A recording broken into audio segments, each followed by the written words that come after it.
Space had a way of making even the bravest people feel small. Commander Ethan Cross had spent 17 years flying the outer reaches of human-controlled space, yet every time he stared through the bridge viewport, the endless darkness reminded him how fragile life truly was. Billions of stars, countless worlds, and silence.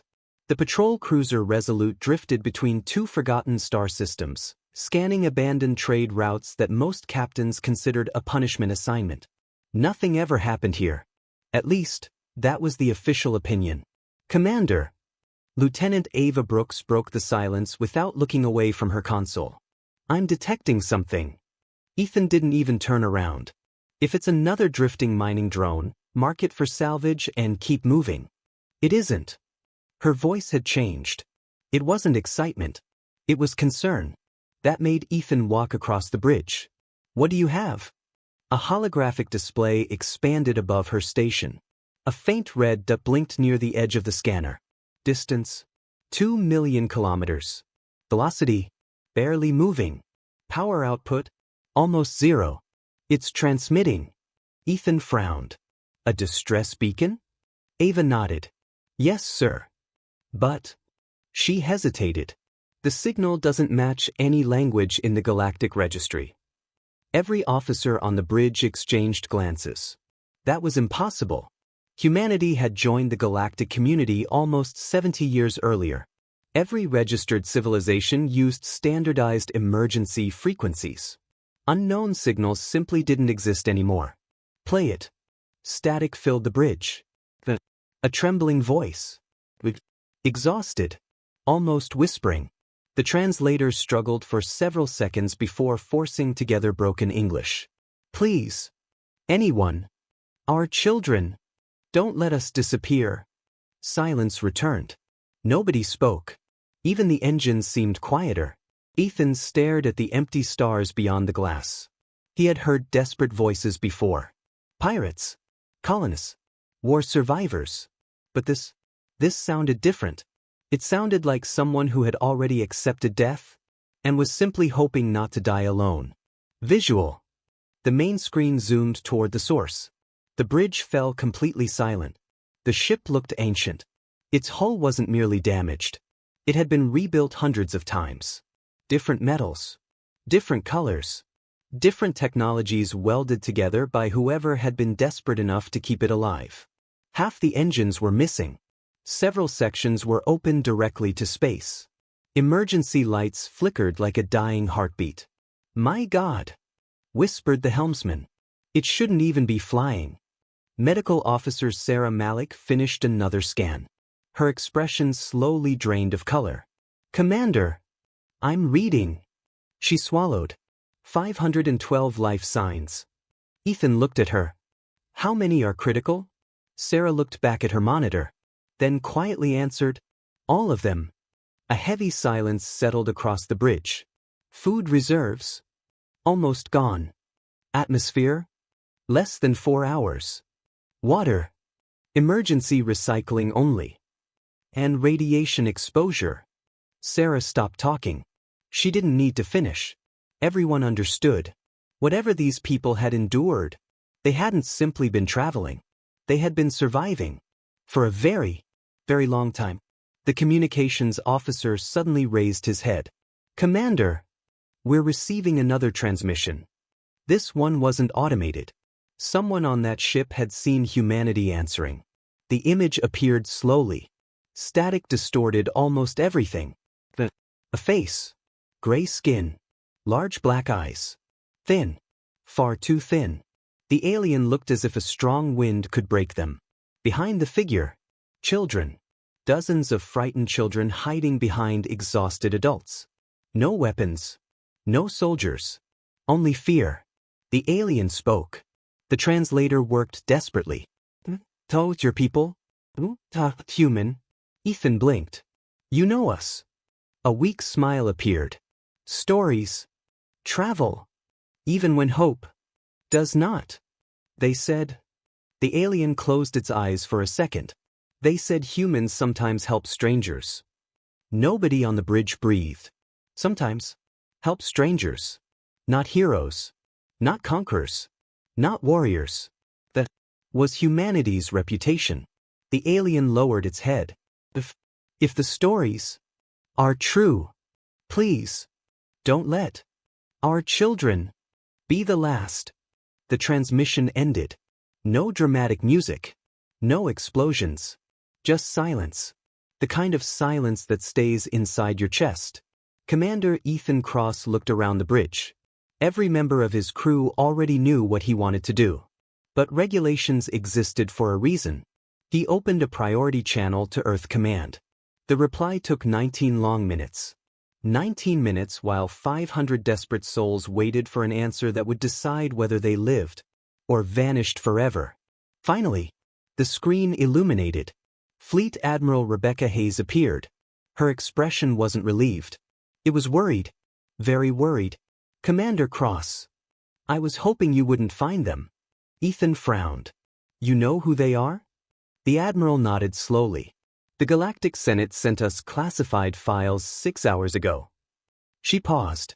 The species aboard that vessel is known as the Illyrians. The bridge remained silent. Hayes continued. They were declared an extinct civilization 3 years ago. Ethan looked back toward the ruined ship floating alone in the darkness. No, he whispered. They're very much alive. The Admiral's next words made every person on the bridge go cold. No, Commander. They're the ones the entire galaxy abandoned. No one on the bridge spoke. Commander Ethan Cross kept staring at Admiral Rebecca Hayes, trying to understand what he had just heard. The entire galaxy abandoned them?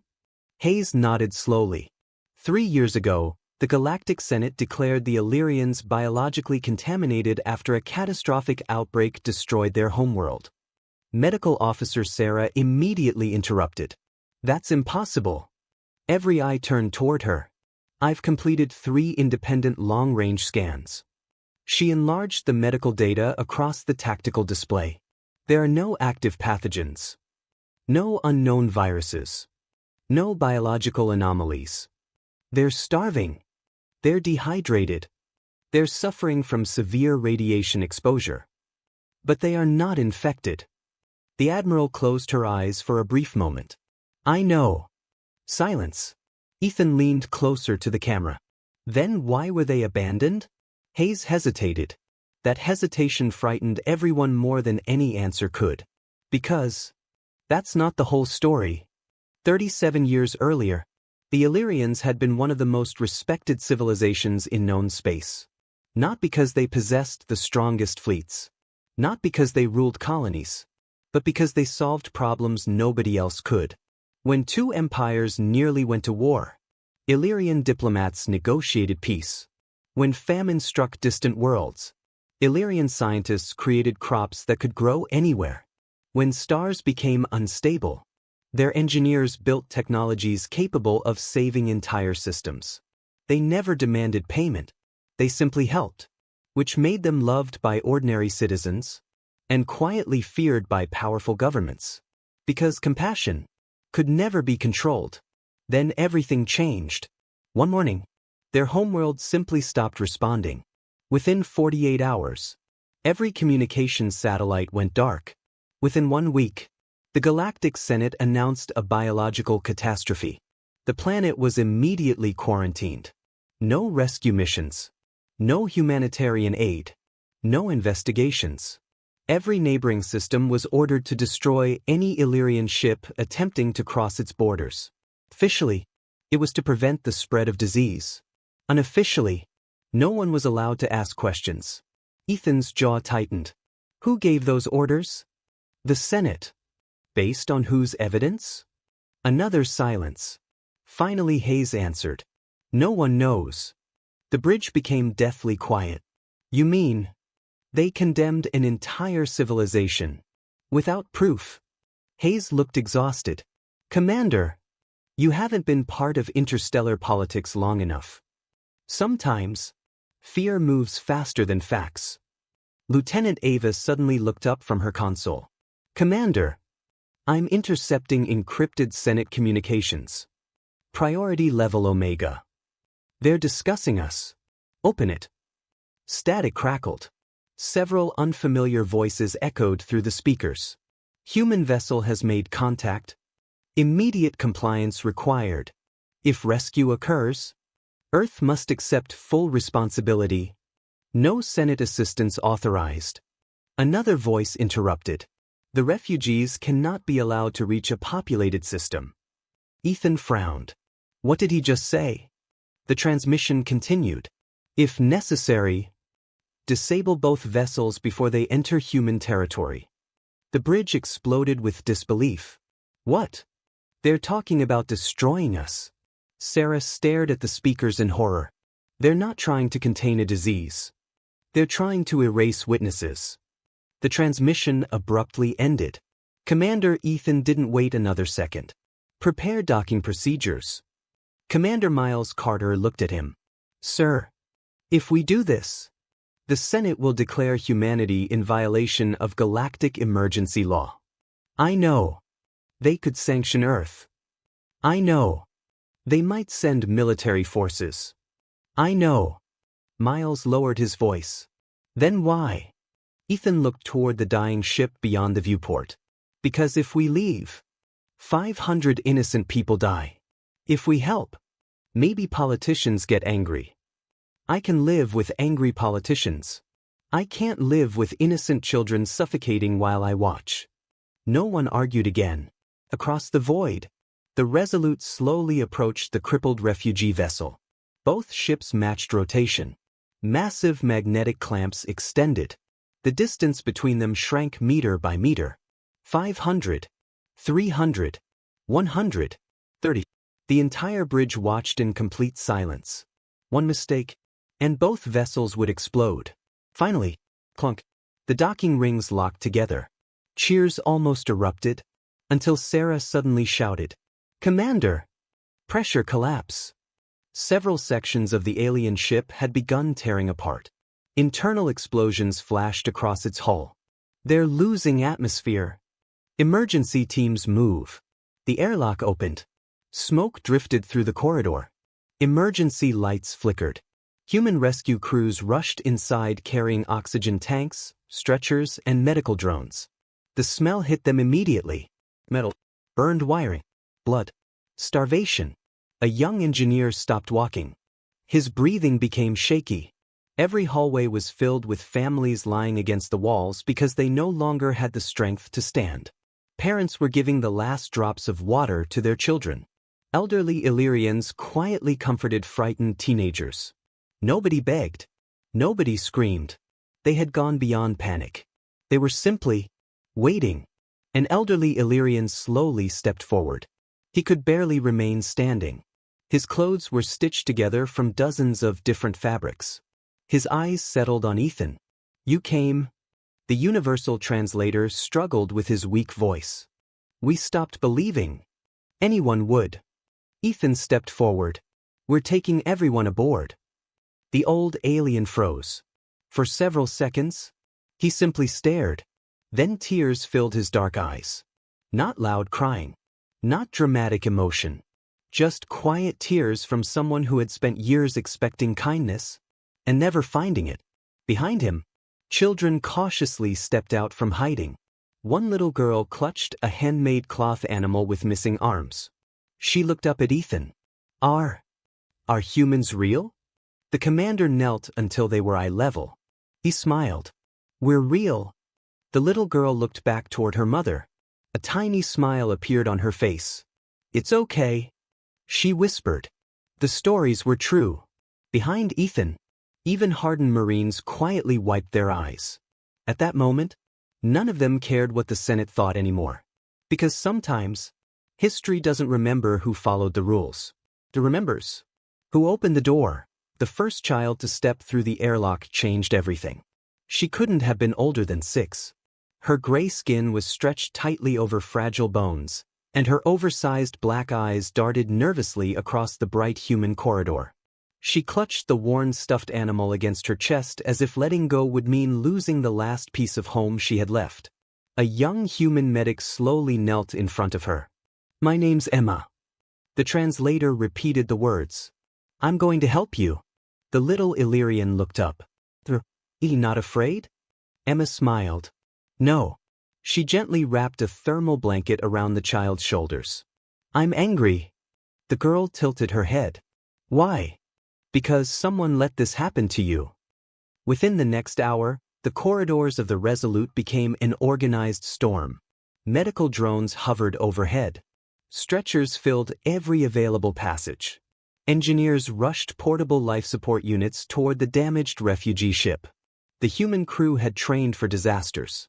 But nothing in their careers had prepared them for an entire civilization surviving inside a dying wreck.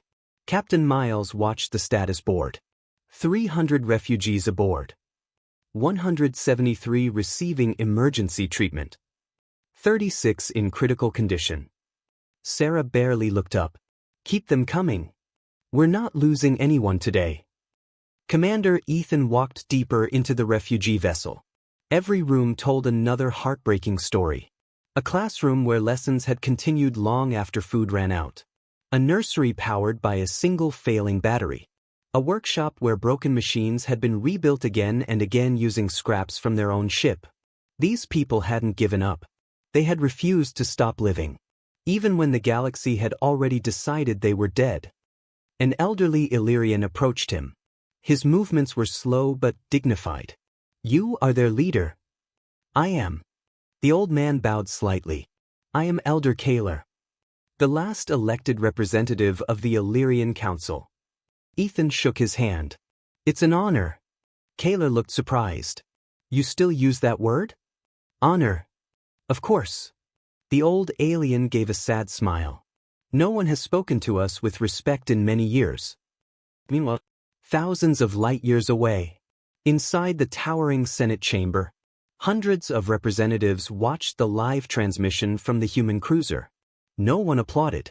No one expressed relief. Instead, they argued. They violated quarantine. They endangered galactic security. They ignored Senate authority. One representative finally stood. A towering Virexian with crimson scales and golden ceremonial armor. Ambassador Dravik. Perhaps the loudest political voice in the Senate. His deep voice echoed across the chamber. Humanity has made an emotional decision. They fail to understand the danger. Another ambassador spoke. What danger? The scans show no infection. Dravik answered instantly. Scans can be manipulated. A third representative frowned. Do you possess evidence? Silence. Dravik's expression hardened. We cannot afford uncertainty. One elderly senator quietly replied. No. We cannot afford another lie. The chamber erupted into shouting. Back aboard the Resolute, Lieutenant Ava suddenly turned toward Ethan. Commander, we've intercepted military traffic. He looked over. Report. 3 Senate cruisers have altered course. Destination. She paused. Us. Miles looked up. Estimated arrival? 6 hours. Sarah cursed under her breath. They're actually coming. Ethan opened a direct channel to Admiral Hayes. Her image appeared immediately. I already know. They're sending the 7th Enforcement Fleet. Can Earth stop them? Hayes shook her head. Officially. No. Unofficially. She leaned closer. I've ordered every available human vessel within range to change course. Ethan blinked. Without Senate approval? She smiled. I didn't ask. Across human space, the message spread faster than anyone expected. Every captain received the same encrypted order. Humanitarian Priority Alpha. Protect civilian refugees. No matter the cost. Cargo ships changed course. Medical vessels abandoned scheduled routes. Exploration frigates accelerated toward the frontier. Even civilian transport pilots volunteered. No speeches. No propaganda. No political debate. Just thousands of ordinary humans deciding that abandoned children deserved another chance. The first public images reached Earth only 3 hours later. Citizens watched exhausted Illyrian parents carrying starving infants into human hospitals. Doctors crying while treating patients. Human Marines giving away their own food rations. The reaction was immediate. Donation networks crashed. Volunteer organizations overflowed.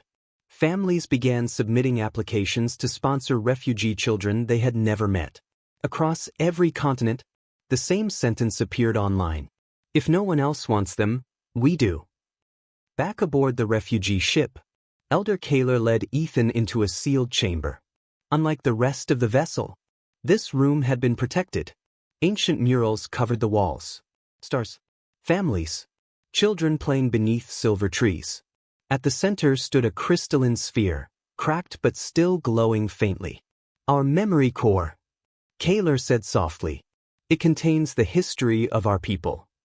Ethan looked around. Why show me this? The old alien took a long breath. Because, if we die, we do not want our civilization to disappear with us. Ethan looked directly into his eyes. You are not going to die. Kaler smiled sadly.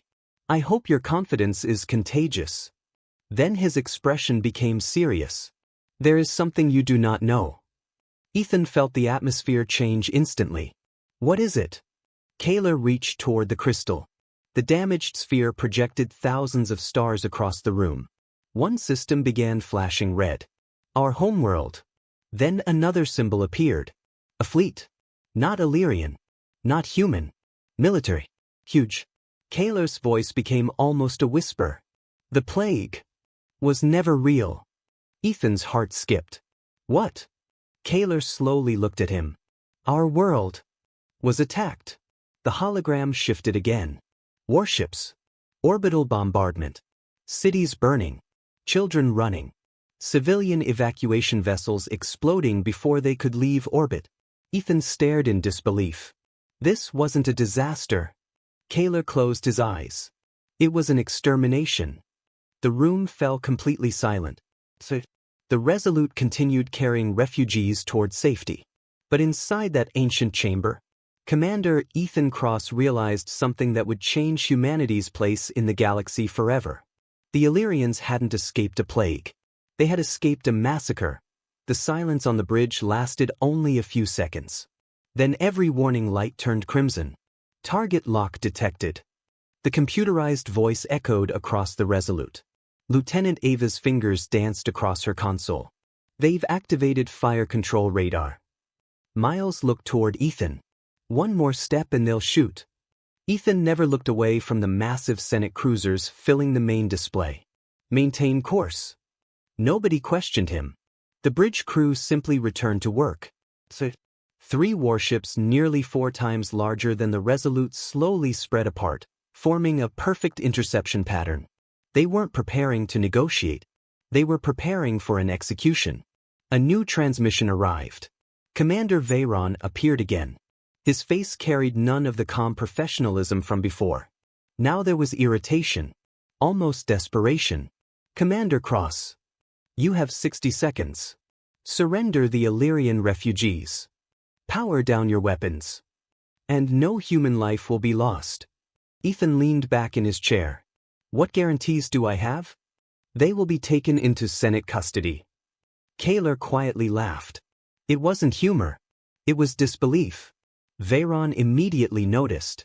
You find something amusing? Kaler stepped beside Ethan. I remember those exact words. The security commander froze.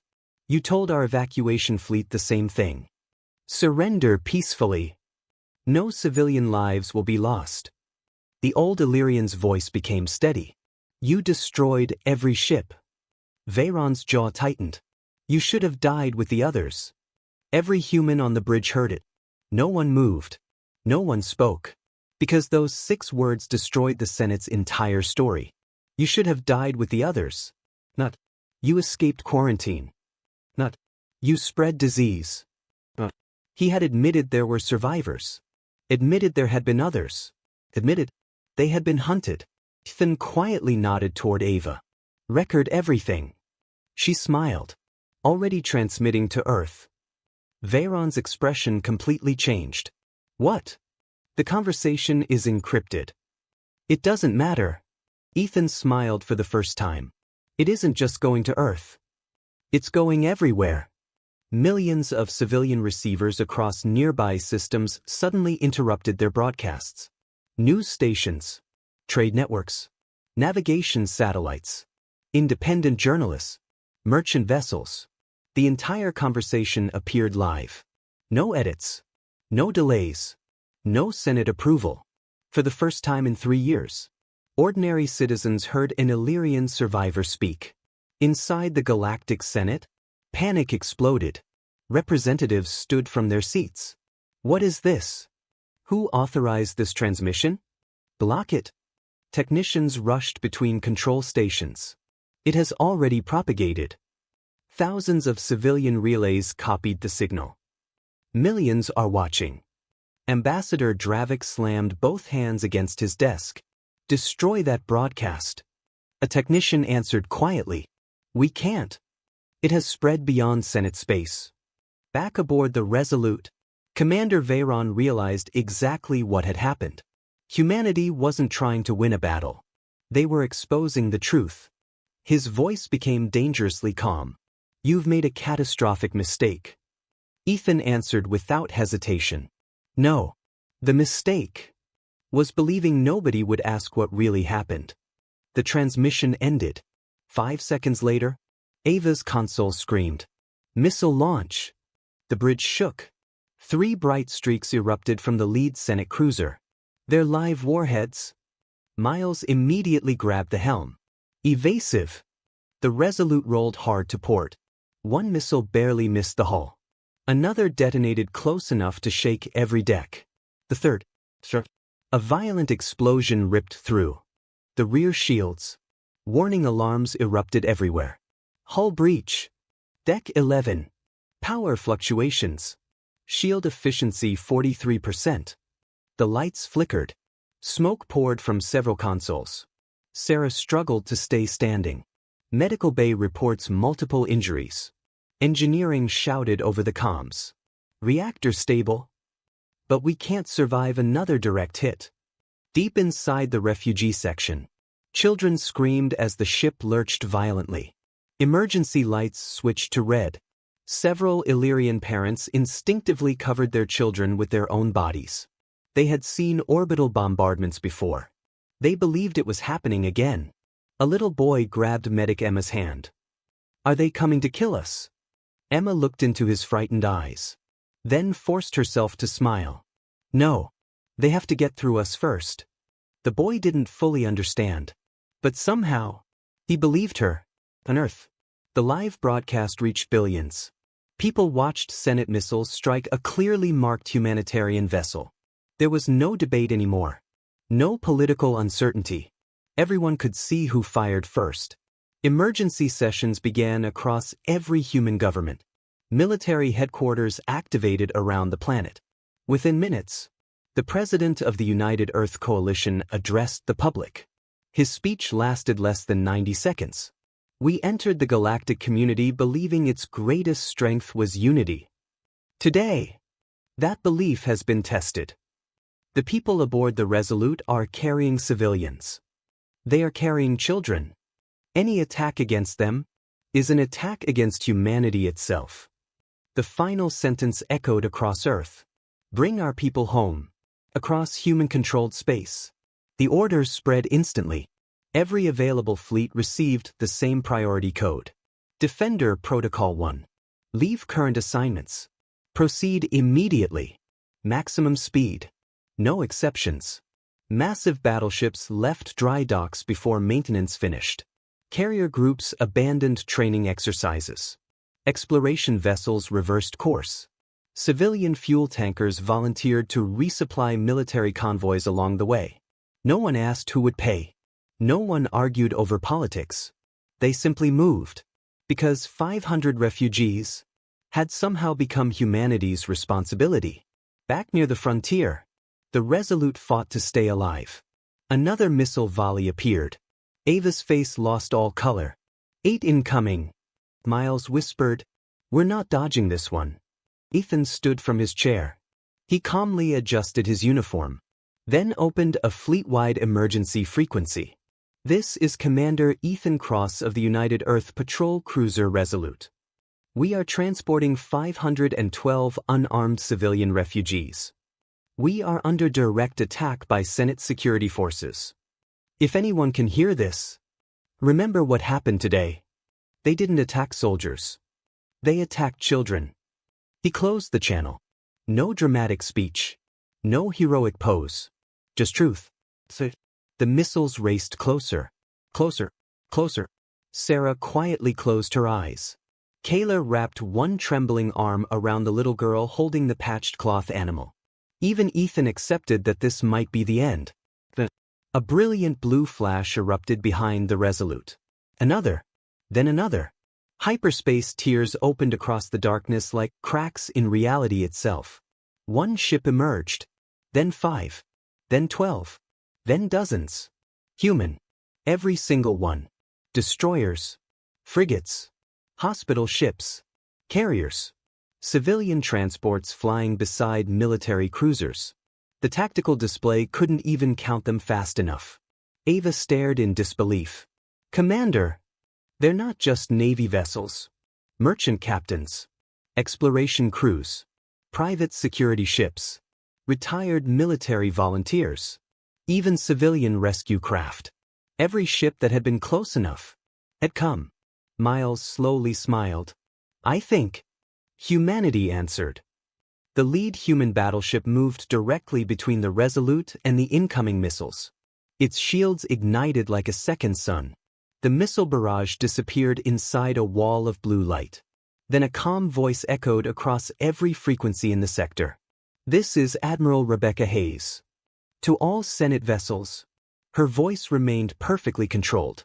You fired upon a humanitarian evacuation. You fired upon citizens under the protection of Earth. The pause. Long enough for every ship in the system to understand what came next. Then she spoke the sentence that would be remembered throughout galactic history. If you wish to reach those refugees, you'll have to fly through humanity first. The bridge of the Resolute was silent. Not because anyone had run out of words. Because no one could believe what they were seeing. The tactical display, moments ago filled with hostile contacts, now flashed almost entirely blue. One after another, human transponders continued dropping out of hyperspace. The number climbed so quickly that the computer stopped counting individual ships and switched to fleet designation. Unknown formation size. Admiral Rebecca Hayes stared through the bridge window of her flagship, the US Valor. Behind her stretched the largest emergency mobilization in human history. None of it had been planned. None of it had been ordered by politicians. People had simply come. Cargo haulers. Mining escorts. Research vessels. Medical cruisers. Retired Navy destroyers that hadn't seen combat in 20 years. Civilian pilots flying ships never designed for war. They had crossed half the frontier after watching 500 frightened refugees become targets. Humanity hadn't assembled an armada. It had answered a cry for help. A transmission arrived from the Senate flagship. Commander Veyron appeared again, though this time his confidence had faded. His eyes briefly scanned the impossible number of human vessels before settling on Admiral Hayes. This action violates Senate authority. Hayes didn't blink. So does genocide. The words landed like a weapon. Veyron's expression hardened. You possess no evidence. Before Hayes could answer, another voice interrupted the channel. We do. Every screen across both fleets turned toward Elder Kayla. The old Illyrian stepped onto the bridge of the Resolute, carrying the cracked memory core carefully in both hands. His movements were slow, fragile, but his voice carried across every frequency in the system. For 3 years, we have carried the truth. He gently placed the crystal into an interface prepared by Lieutenant Ava. The damaged sphere pulsed once. Then thousands of encrypted files began flooding into the human fleet. Military logs. Emergency transmissions. Orbital defense recordings. Civilian distress calls. Government communications. Every surviving fragment of Illyrian history. The memory core wasn't just a record of their civilization. It was evidence. Across the Senate fleet, alarms erupted simultaneously. Commander! Our classified archives are being compared. The files. They match. Another officer turned pale. The authentication signatures are genuine. Veyron slowly realized what had happened. The Illyrians hadn't survived with stories. They had survived with proof. Inside the Galactic Senate chamber, representatives began receiving automatic copies of the recovered archives. One after another, their expressions changed. Confusion. Disbelief. An elderly senator from the Archon Union slowly stood. I recognize these authorization codes. Another representative whispered, so do I. They belong to the Senate Security Directorate. A third senator looked toward Ambassador Dravik. You told us this evidence was destroyed. Dravik said nothing. Then the first recording played. Not edited. Not narrated. A frightened Illyrian emergency dispatcher. Orbital defense has failed. They're targeting civilian sectors. We have children trapped beneath. The transmission ended in static. Another recording began. A Senate officer's voice. Proceed with planetary sterilization. Ensure no evacuation vessel escapes. Silence consumed the chamber. Some senators simply lowered their heads. Others looked physically sick. For years they had believed they were enforcing quarantine. Instead, they had enforced extermination. Back aboard the Valor, Admiral Hayes watched Veyron carefully. This ends today. He gave a cold smile. You think exposing history changes reality? No, Hayes replied. But it changes tomorrow. Suddenly Ava called out from the Resolute. Commander! I'm detecting additional hyperspace signatures. Miles frowned. More Senate ships? Ava zoomed out. Her face drained of color. No. There are too many. The display expanded again. Everyone on the bridge froze. Hundreds. Not dozens. Hundreds of warships. Some belonged to the Senate. Others didn't belong to anyone. Unknown signatures. No diplomatic registry. No identification beacons. Kaler's expression changed instantly. Oh no. Ethan looked toward him. You know them? The old Illyrian whispered only one word. Scavengers. Every civilization knew the stories. They weren't an empire. They weren't a government. They were predators. A coalition of mercenary clans that followed war across the galaxy. Whenever civilizations collapsed, they arrived. Not to help survivors. To harvest them. Chips. Technology. Resources. Slaves. If the Illyrian refugees disappeared today, no witnesses would remain, and no one would question the past again. One by one, the unknown ships powered their weapons. A distorted transmission echoed across every frequency. This sector is now under reclamation authority. All disabled vessels will be seized. Resistance will be eliminated. Veyron looked genuinely shocked. This wasn't supposed to happen. Hayes noticed immediately. You didn't call them? No. For the first time, she believed him. Someone else had been watching. Waiting for the Senate and humanity to weaken each other. Miles stared at the tactical map. They're surrounding everyone. Sarah quietly whispered, there are refugee ships between us. If fighting starts, they'll be trapped. Kaler closed his eyes. So this is how they intended to finish us. Ethan looked around his bridge. Every officer understood the situation. Minutes ago, humanity had been preparing to confront the Senate. Now, the entire battlefield had changed. The refugees weren't caught between two sides anymore. They were caught between three. Admiral Hayes opened a secure command channel. Ethan. I know. He answered before she finished.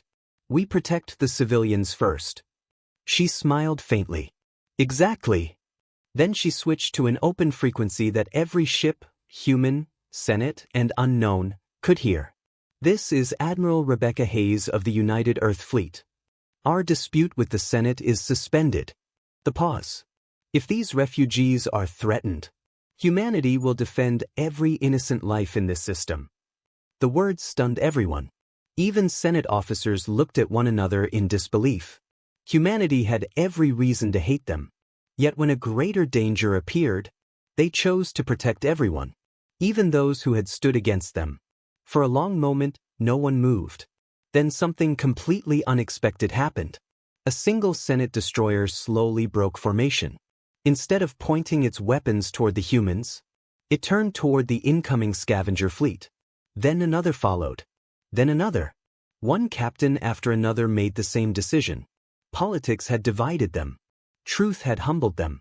But innocent lives were something both sides could still agree on. Commander Veyron watched in stunned silence as part of his own fleet refused to obey his standing orders. Across the battlefield, the first scavenger battleship fired. A beam of white energy tore through the darkness, and the largest battle the galaxy had seen in generations was about to begin. The first shot from the scavenger fleet crossed the battlefield like a blade of pure white light. It wasn't aimed at the Resolute. It wasn't aimed at the Senate. It struck the largest civilian refugee transport drifting behind the human defensive line. The beam carved through its starboard engines. A violent explosion erupted across the ship's hull. Emergency lights flickered. Chunks of burning metal spun into the darkness.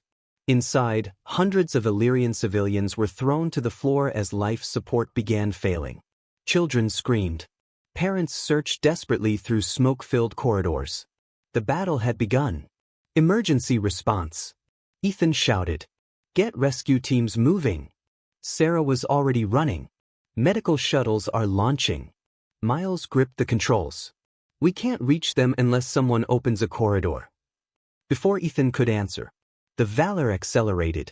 Human battleships surged forward in perfect formation. Massive shields ignited one after another, forming a glowing wall between the refugee convoy and the incoming scavenger fleet. The enemy opened fire. Hundreds of plasma lances slammed into the human shields. The impact shook every ship in the formation. But no one broke rank. Admiral Hayes watched the tactical display. All carriers. Launch everything. The stars exploded with movement. Hundreds of fighters poured from human carriers. Unlike the sleek interceptors used by older galactic powers, human fighters looked rugged and heavily armored. They weren't built to win beauty contests. They were built to survive. Within seconds they scattered across the battlefield, intercepting missiles before they could reach the refugees. The darkness became alive with streaks of blue and crimson. On the opposite side of the battlefield, Commander Veyron hesitated. His officers stared at him. Commander, we have firing solutions. He didn't answer. Another officer spoke. The scavengers are targeting everyone.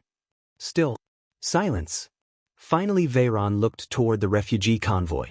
For the first time in years, he saw something he had ignored. Families. Not enemies. Not political problems. Just families trying to survive. He slowly lowered his head. Redirect all batteries. The bridge froze. Target the scavenger flagship. One officer blinked. Sir, what about the humans? Veyron answered quietly. We've already made enough mistakes.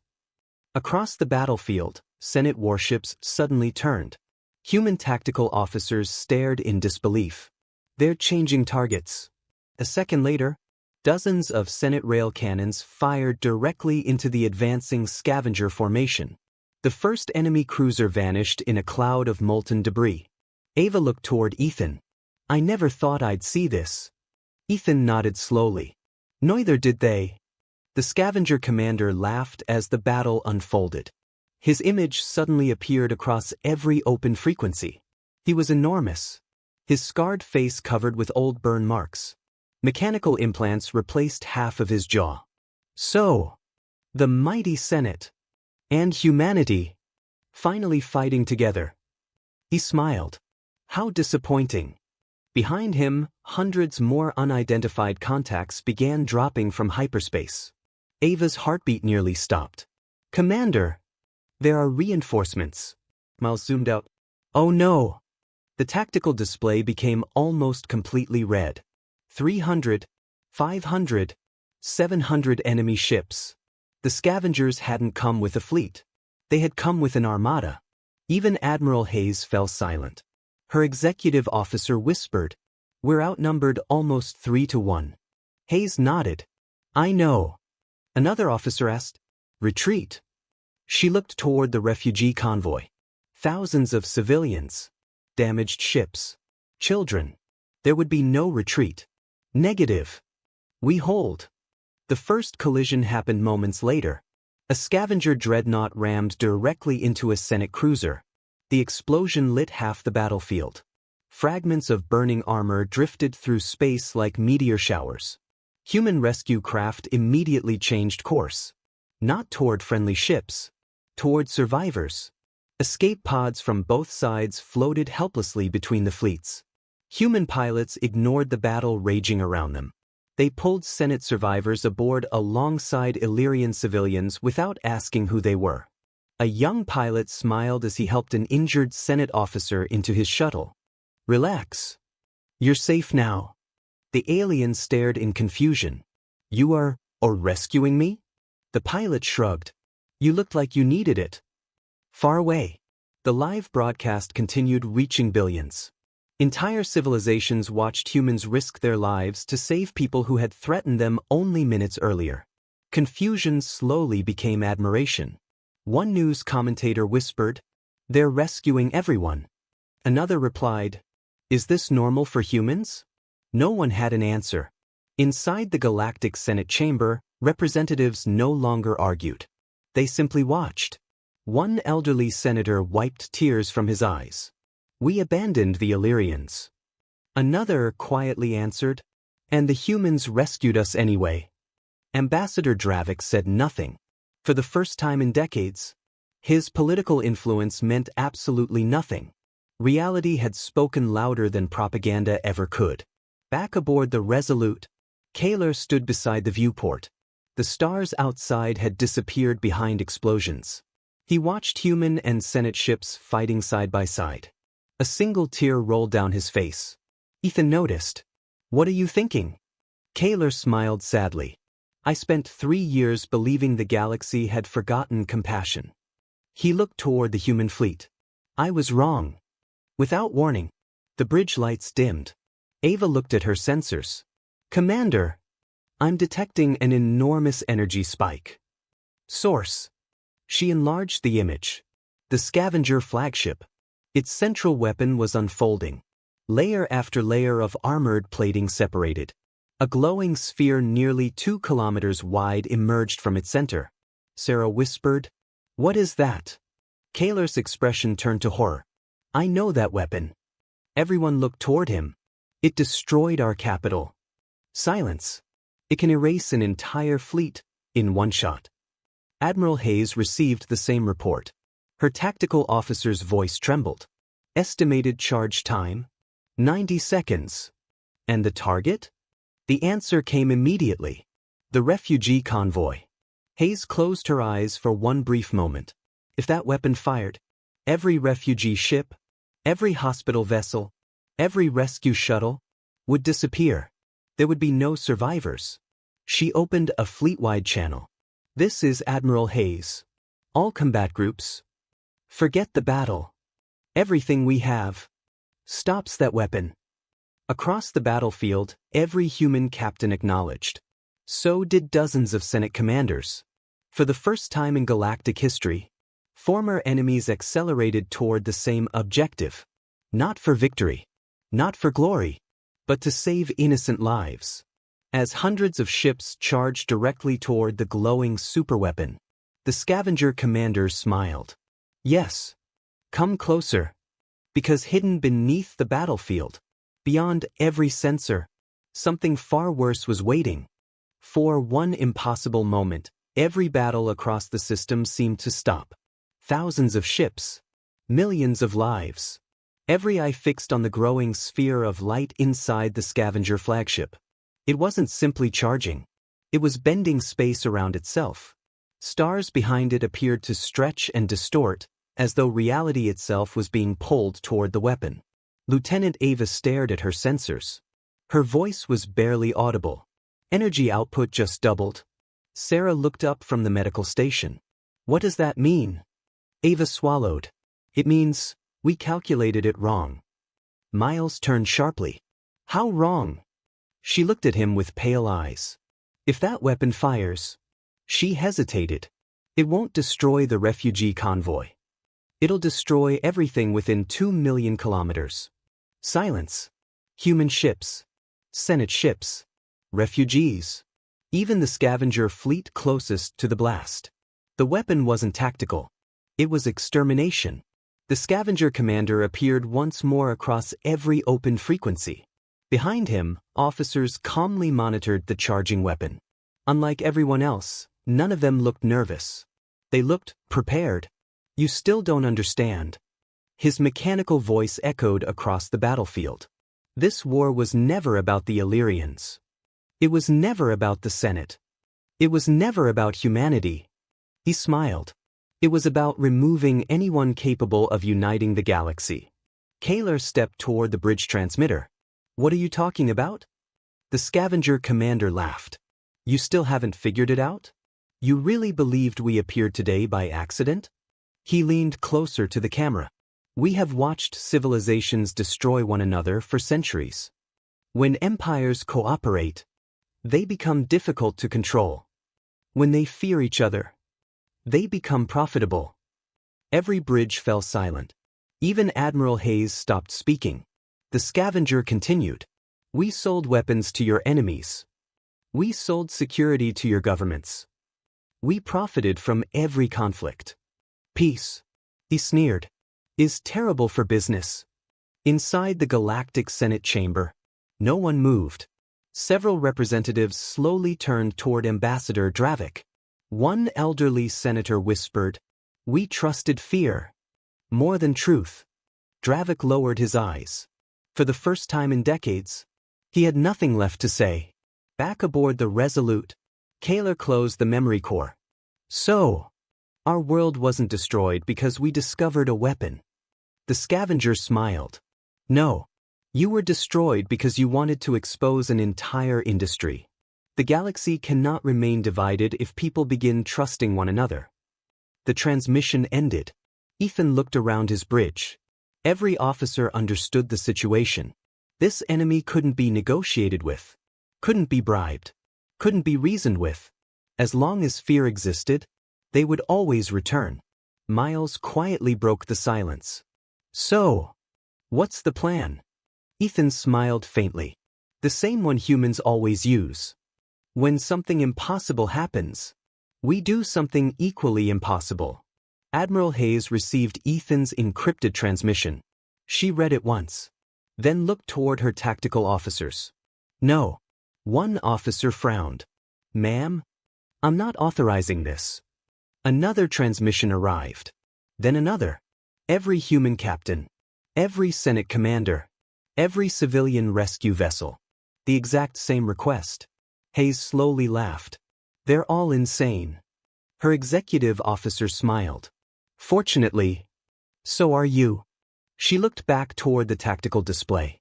The superweapon had less than 60 seconds remaining. Finally, she nodded. Execute it.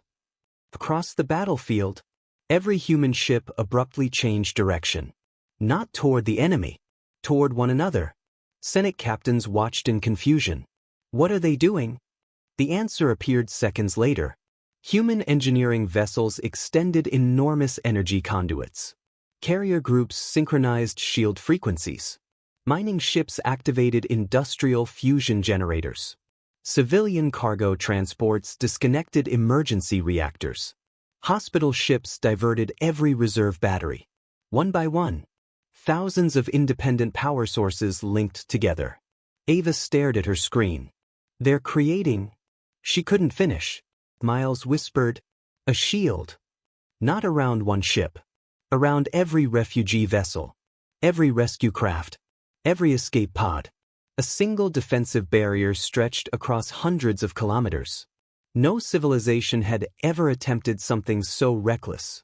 It required perfect synchronization. Perfect trust. One mistake, and every reactor involved would explode. Senate engineers watched in disbelief. One officer quietly said, "We can help." Commander Veyron looked toward him. "Our shield frequencies are incompatible." The engineer smiled. They were. He transmitted new harmonic data directly to the human fleet. Seconds later, Human shields shifted. Blue light slowly merged with golden Senate energy fields. Two technologies, built by civilizations that had distrusted one another for decades, now functioning as one. Across the battlefield, cheering erupted on bridges from both fleets. The scavenger commander frowned. Fire the weapon. The massive sphere reached maximum brightness. A beam erupted. It wasn't a laser. It was a wall of collapsing energy. Space itself fractured as the wave expanded outward. The first ships caught in its path disappeared instantly. Human destroyers held formation. Senate cruisers refused to retreat. The combined shield ignited. The impact was beyond anything sensors could measure. Every bridge shook violently. Windows cracked. Power grids overloaded. Hundreds of ships lost engines instantly. The barrier bent inward. Closer, closer. Warning alarms screamed everywhere. Sarah grabbed onto a console as the Resolute shuddered violently. Shield integrity? Ava answered through clenched teeth. For one impossible moment, every battle across the system seemed to stop. Thousands of ships. Millions of lives. Every eye fixed on the growing sphere of light inside the scavenger flagship. It wasn't simply charging. It was bending space around itself. Stars behind it appeared to stretch and distort, as though reality itself was being pulled toward the weapon. Lieutenant Ava stared at her sensors. Her voice was barely audible. Energy output just doubled. Sarah looked up from the medical station. What does that mean? Ava swallowed. It means, we calculated it wrong. Miles turned sharply. How wrong? She looked at him with pale eyes. If that weapon fires... She hesitated. It won't destroy the refugee convoy. It'll destroy everything within 2 million kilometers. Silence. Human ships. Senate ships. Refugees. Even the scavenger fleet closest to the blast. The weapon wasn't tactical. It was extermination.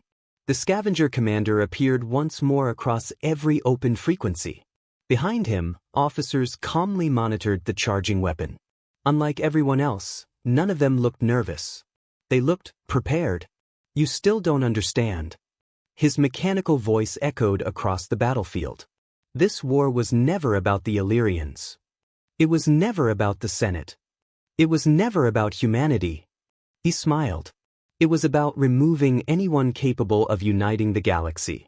Kaler stepped toward the bridge transmitter. What are you talking about? The scavenger commander laughed. You still haven't figured it out?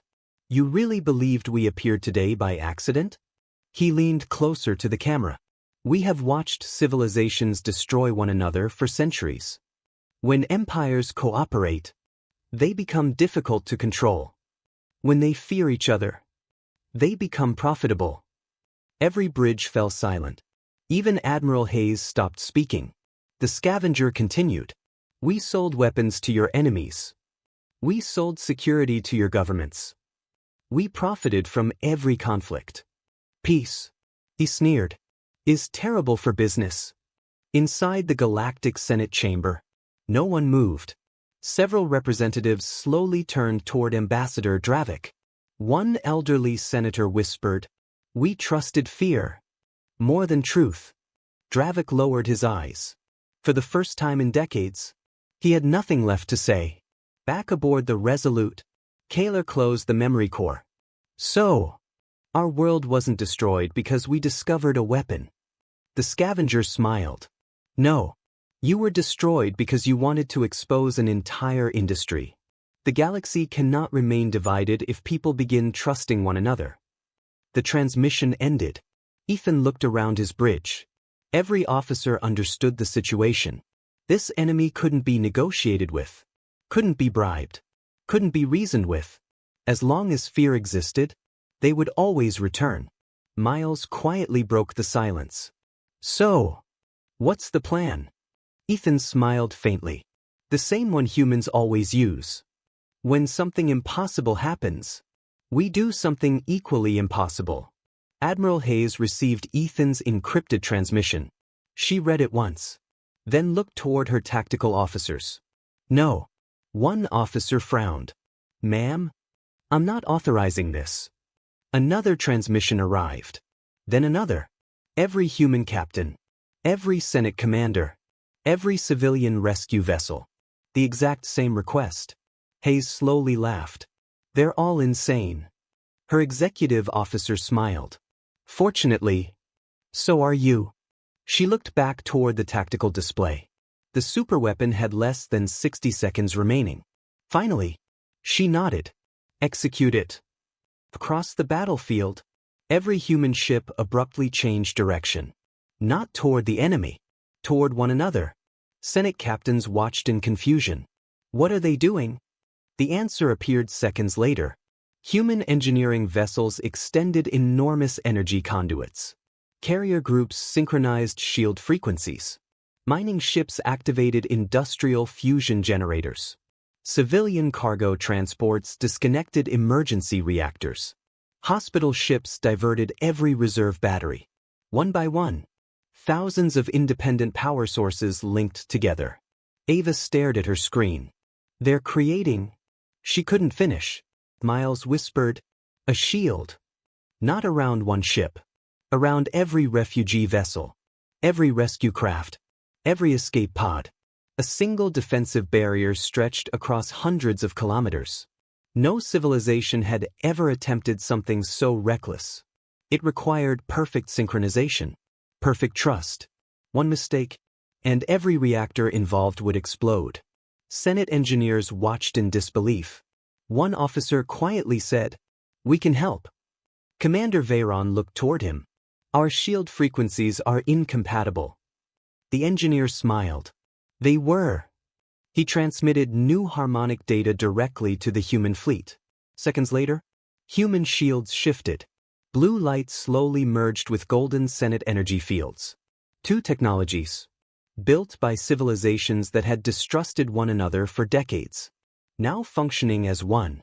Across the battlefield, cheering erupted on bridges from both fleets. The scavenger commander frowned. "Fire the weapon." The massive sphere reached maximum brightness. A beam erupted. It wasn't a laser. It was a wall of collapsing energy. Space itself fractured as the wave expanded outward. The first ships caught in its path disappeared instantly. Human destroyers held formation. Senate cruisers refused to retreat. The combined shield ignited. The impact was beyond anything sensors could measure. Every bridge shook violently. Windows cracked. Power grids overloaded. Hundreds of ships lost engines instantly. The barrier bent inward. Closer, closer. Warning alarms screamed everywhere. Sarah grabbed onto a console as the Resolute shuddered violently. Shield integrity? Ava answered through clenched teeth. The battlefield had finally fallen silent. Where moments earlier thousands of warships had exchanged fire, only drifting wreckage and scattered rescue beacons remained. Emergency lights blinked through the darkness like distant stars. The once proud scavenger armada had shattered. Some vessels floated powerless. Others fled toward deep space without firing another shot. For the first time in centuries, the predators were running, not because they had been outgunned, but because they had encountered something they had never planned for. An enemy willing to fight and forgive. Human rescue ships immediately ignored the fleeing enemy. Their priorities were simple. Save whoever was still alive. Medical shuttles moved from wreck to wreck, pulling injured pilots from escape pods. Senate officers found themselves lying beside human Marines inside the same hospital ships. Illyrian volunteers carried water and blankets to soldiers who, only an hour earlier, had been pointing weapons at them. Nobody questioned it. Pain had no uniform. Neither did compassion. Commander Ethan Cross walked through one of the temporary medical bays aboard the Resolute. Rows of injured humans. Rows of Senate personnel. Rows of Illyrian civilians. Doctors moved between every bed without discrimination. A young Senate lieutenant slowly grabbed the sleeve of a human medic. "Why?" The medic looked confused. "Why what? You know who I am. You know what my government did." The medic smiled gently while adjusting the alien's oxygen mask. "Right now. You're just my patient." The officer turned away, unable to hide the tears forming in his eyes. Elsewhere aboard the ship, The little Illyrian girl with the worn cloth animal sat quietly beside a large observation window. Earth was visible for the first time. A tiny blue sphere in the distance. She stared at it for several minutes before Kaler slowly joined her. "So," she whispered. "That's humanity?" Kaler smiled. "It is. It doesn't look very big." "No, it isn't." She held the stuffed toy closer. "Then why were they brave enough to help us?" The old elder looked at the distant blue planet. After everything they had witnessed, the answer finally seemed obvious. Because courage has never depended on size.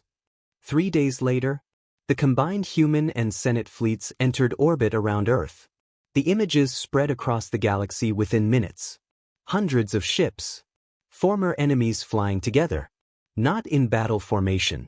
In escort formation. Protecting refugee transports as they descended toward the planet below. Across Earth, millions gathered outside spaceports despite the rain. Families carried handmade signs. Children waved drawings of humans and Illyrians standing together. Doctors, teachers, firefighters, veterans. Ordinary people waited for complete strangers. Not because they had been ordered to, because they wanted to. As the first refugee shuttle landed, the ramp slowly lowered. Silence filled the enormous landing field. The Illyrians hesitated. For years, every planet they had approached had greeted them with weapons. Every station had rejected them. Every government had turned them away. Many expected the same thing here. Then something unexpected happened. A little human boy slipped away from the crowd before anyone could stop him. He couldn't have been older than 7. His mother called after him. But he kept running. Straight toward the frightened Illyrian children.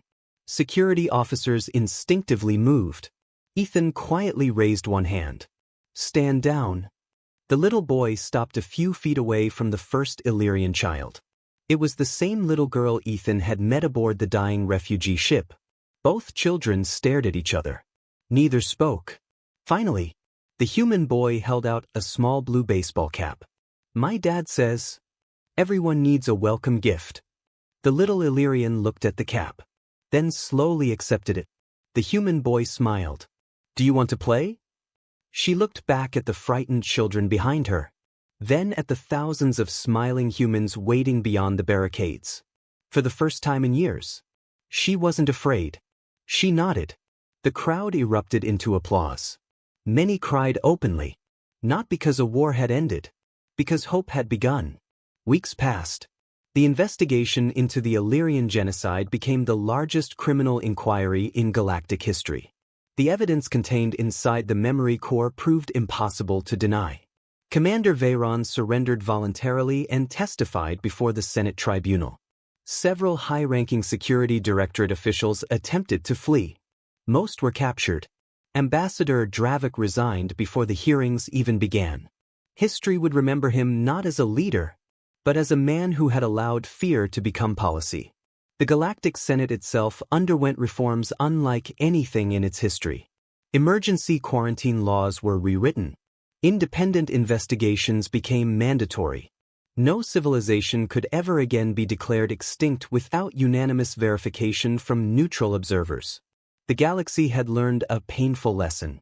Trust must be earned, but fear must always be questioned. Months later, Earth officially welcomed the Illyrians as protected citizens. Some chose to remain. Others helped establish new colonies with human assistance. Illyrian scientists worked alongside human engineers. Doctors from both species developed treatments for radiation sickness that saved thousands of lives across multiple worlds. Children grew up together. Languages blended. Traditions mixed. Entire neighborhoods became symbols of something the galaxy had once believed impossible. Not coexistence. Family. One evening, Commander Ethan visited the newly opened Illyrian Memorial Garden overlooking the Pacific Ocean. Silver trees, grown from the last surviving seeds of the Illyrian homeworld, swayed gently in the wind. At the center stood a monument. It wasn't dedicated to a battle or a victory. It carried only a single sentence in both human and Illyrian languages. When the galaxy closed every door, humanity opened one. Kaler stood beside him. His health had improved considerably. Age still bent his shoulders. But not his spirit. "I've been thinking," the old elder said. "About what?" "The stories we used to tell our children." Ethan smiled. "The ones about humans?" Kaler laughed softly. "No. The stories were wrong." Ethan raised an eyebrow. "They described humanity as fearless warriors. And you're not." Kaler looked across the garden where human and Illyrian children chased one another beneath the silver trees. "No." He shook his head gently. "Warriors fight because they must." He looked toward Ethan. "Humans helped us because they chose to. That is much rarer." As the sun disappeared beneath Earth's horizon, the little Illyrian girl ran through the garden wearing the faded blue baseball cap she had received on her first day. She was laughing, a sound Ethan had never heard from her aboard that dying refugee ship. Several human children ran behind her. None of them cared who belonged to which species. To them, they were simply friends. Kayla watched quietly, then smiled. "My people spent 3 years searching the stars for a home." He paused. "We were searching in the wrong direction." Ethan looked toward Earth. "You weren't looking for a planet." Kaler nodded. "We were looking for people. Far beyond the edge of known space." The damaged scavenger emergency beacon finally reached its destination. An enormous structure drifted in the darkness between galaxies.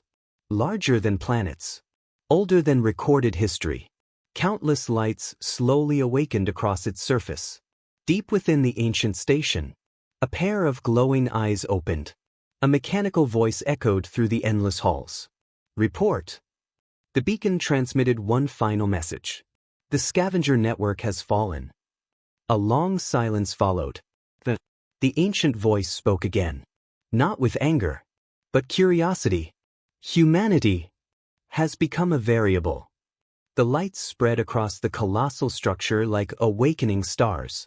Somewhere in the darkness, something ancient had finally noticed Earth. But that was a story for another day.